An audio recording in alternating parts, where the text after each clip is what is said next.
Hi, I'm Krista and this is my digital mobile learning guide aimed at students studying the Bachelor of Science. So let's have a look at what we will be learning about today. First, I'm going to discuss global trends and the increase in the usage of mobile technologies and why this is occurring. Then I'll emphasize 3 very effective educational approaches to learning. I will then give you some background knowledge about my own cultural setting and the global trends that relate. Finally, I will discuss 5 uses of mobile technologies that I find useful while studying within my degree. So let's start with some global trends. This graph displays the mobile revolution, which occurred in 2014. In this year, the use of mobile technology, such as mobile phones and laptops, overtook the use of desktop computers or non-mobile technology. We can now see a trend in app usage. Within 2 years, there has been an increase in the use of applications on mobile devices, such as banking apps, check bank accounts, and pay bills. We are now left wondering why we are seeing these trends. The answer is due to the affordances and affordability of mobile devices compared to desktop devices. The term affordance describes the multiple uses of the technology and its capability to be utilised for what the user requires. Affordability refers to the cost of the technology in relation to a user's means of obtaining it. A balance then exists as the user weighs up the cost of the technology with how much they can use it. In terms of current mobile technology, they tend to be more expensive than older devices, but have better software and a greater affordance for the user.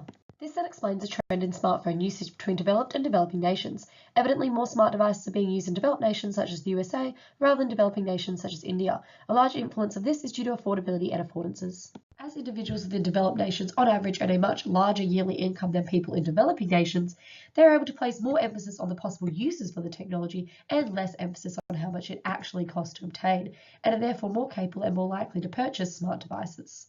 We are now going to look at 3 educational approaches that are beneficial for learning.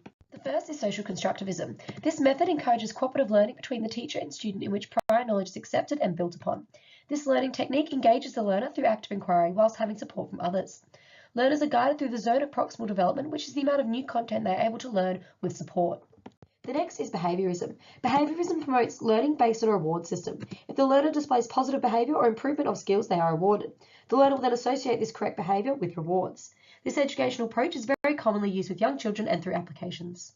The final approach is situated learning. This surrounds learners in the environment that they are currently learning about. It promotes collaborative and social learning and takes into account the learner's context and cultural background. For example, through my university degree, I am studying pathology. Studying within this unit takes place within the Pathology Museum. In this case, the environment we are situated in is relevant to the topic we are learning about. Next, I will talk about my cultural setting. I was born in Australia, which is a Western and developed country. Here, the average income of full-time workers is over 6 times higher than in developing nations such as Indonesia. Due to this higher income, Australians tend to place more emphasis on the affordances of a mobile device and less emphasis on how much it actually costs. In terms of schooling, there was a far greater usage of mobile devices within secondary school than there was in primary school. Next, I will take you through 5 mobile technologies that I use within my study area. The first, which I find the most useful, is the use of apps. Apps are fantastic because you can customize your own learning and can keep track of progress. As of 2017, there are thousands of apps, but the ones I find most useful are apps that use social constructivism and information transmission to learners. This is my favourite app I use when learning body systems and anatomy.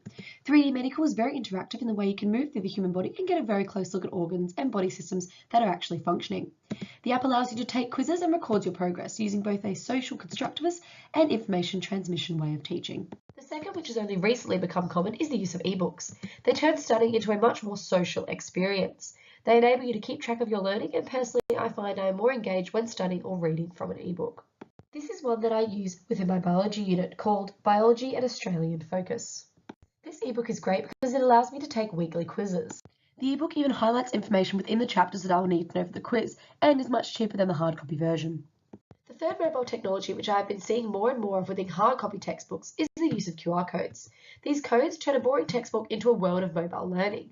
They encourage students to be self-motivated when learning, which I find more interactive and engaging. Within my degree, I love scanning QR codes where I can watch videos of cellular process up close instead of having to look at still images in the textbook. Here I have created my own QR code. Feel free to pause the video here if you would like to scan it. The fourth technology is the use of online mind maps. Mind maps are great because they allow me to organise my study notes to make studying for exams less confronting. When creating my mind maps, I do it in a group setting, which again encourages social learning and social constructivism.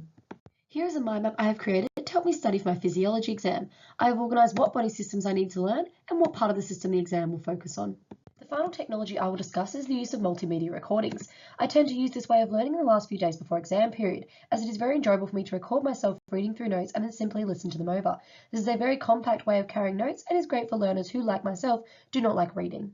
Here is my peer feedback. Ashley thought my guide was very informative, but did encourage me to give examples of the uses of the mobile technologies, so I created the QR code and the mind map.